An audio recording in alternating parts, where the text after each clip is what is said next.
बिस्मिल्लाहिर्रहमानिर्रहीम, अस्सलाम वालेकुम। Welcome back to my YouTube channel Irtisam's biology. Dear students, इससे प्रीवियस लेक्चर के अंदर हमने एनिमल लाइक प्रोटिस्ट, जिसमें हमने सीलिएट्स, एक्टिनोपोड और आपके पास फोरामिनिफेरेंस के बारे में पढ़ा था। आज की इस वीडियो के अंदर हम मेनली बात करेंगे एपिकम्प्लेक्सेंस के बारे में और लाइफ साइकिल ऑफ प्लाज्मोडियम के बारे में। एपिकम्प्लेक्सेंस जो हैं ये आपके पास प्रोटोजोन में एक लार्ज ग्रुप है जो कि पैरासिटिक इन नेचर है, यानी कि ये पैरासाइट हैं।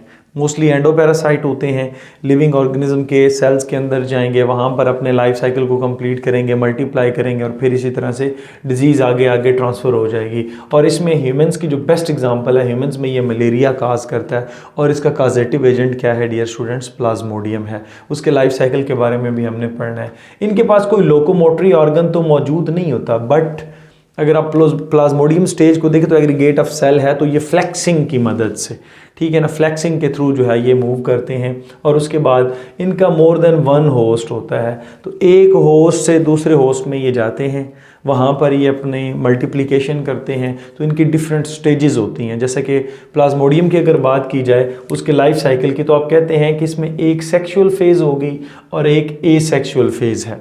इसमें ये इन दोनों के अंदर अपना जो है वो लाइफ साइकिल कंप्लीट करता है। सेक्सुअल फेज़ की अगर बात की जाए तो यहाँ पर फ्यूजन ऑफ गैमीट्स होगी।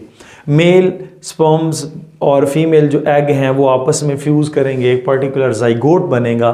तो ये इसकी फेज़ जो है ये एनोफिलीज मॉस्कीटो के अंदर होती है और स्पेशली उसकी गट जो है उसके अंदर ये काम हो रहा होता है।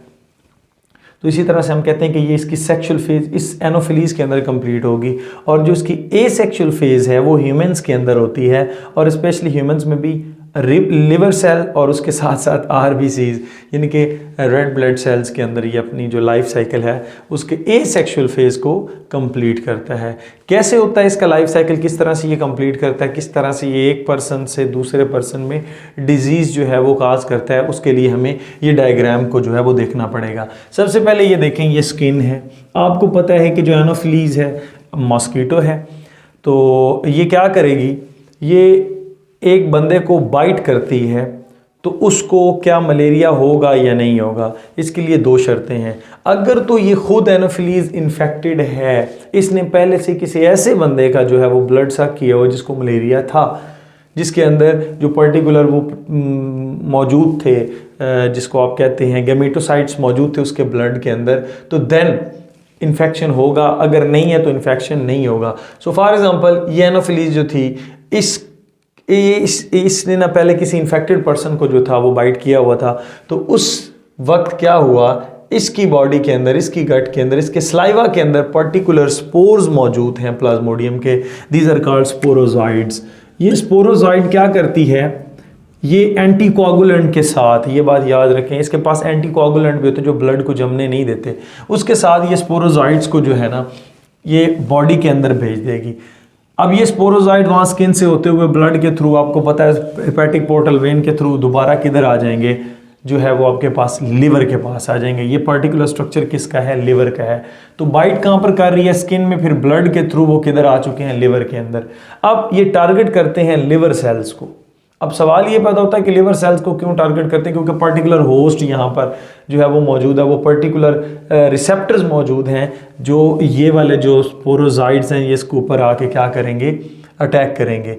अब इसने क्या किया है, इन्फेक्ट कर दिया है हेपेटिक सेल को।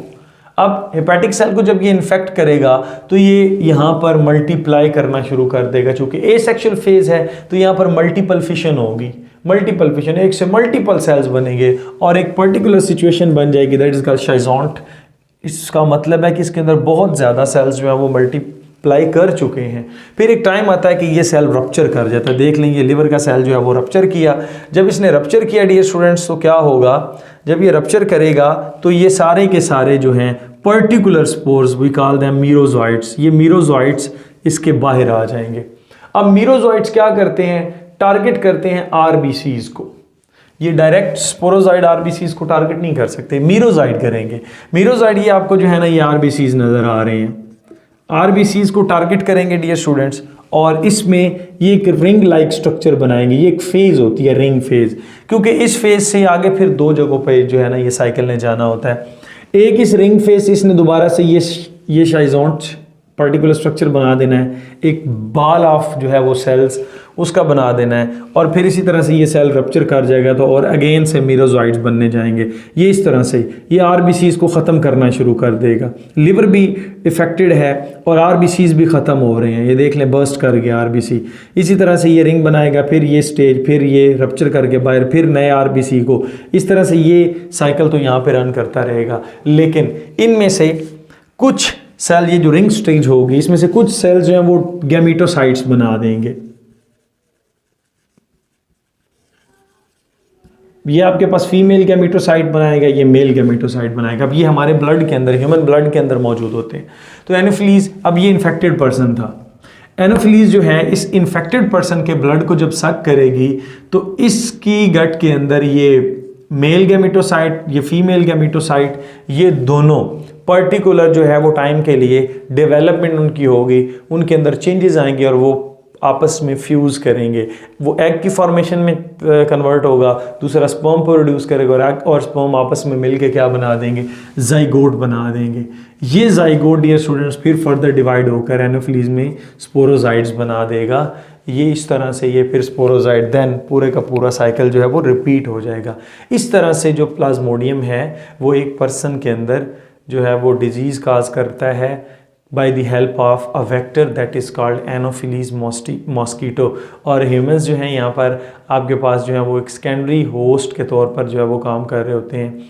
अब डियर स्टूडेंट्स बात ये है कि इसके मलेरिया के जो हैं वो सिम्टम्स कौन कौन से हैं, कैसे पता चलेगा कि मलेरिया है। तो सबसे पहले तो आपको पता है कि इसमें जो है वो बॉडी का टेम्परेचर राइज़ कर जाता है। क्यों राइज़ करता है? क्योंकि बॉडी के अंदर इन्फेक्शन है। अगर आपको इम्यूनिटी वाला चैप्टर याद हो जो मैंने पढ़ा रखा है, तो इम्यूनिटी आपको यही तो बताती है कि जब कोई भी इन्फेक्शन हो जाता है बॉडी में तो उसमें फिर इंटरल्यूकिन्स को खारिज किया जाता है। इंटरल्यूकिन जब सिक्रीट होती हैं तो हाइपोथैलेमस का जो सेट पॉइंट है उसको हटा देती हैं, तो बॉडी का टेम्परेचर जो है वो बढ़ना शुरू हो जाता है। इस तरह से इसमें चिल्स आती हैं, ठंड भी लगती है, मुँह का जायका कड़वा हो जाता है। ये बेहतरीन इसका जो है ना वो, इसके लिए जो मेडिसिन्स हैं वो मैं आपको डॉक्टर तो नहीं हूँ, लेकिन जो ज़्यादातर मार्केट में यूज़ की जाती हैं उसमें सबसे पहले तो वो क्विनीन टाइप थी।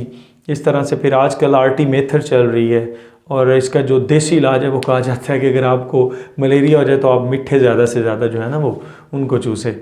तो ये इसके बारे में था ओवरऑल। सो आई होप कि आपको समझ आ गई होगी। Stay connected. Thank you and अल्लाह हाफिज़।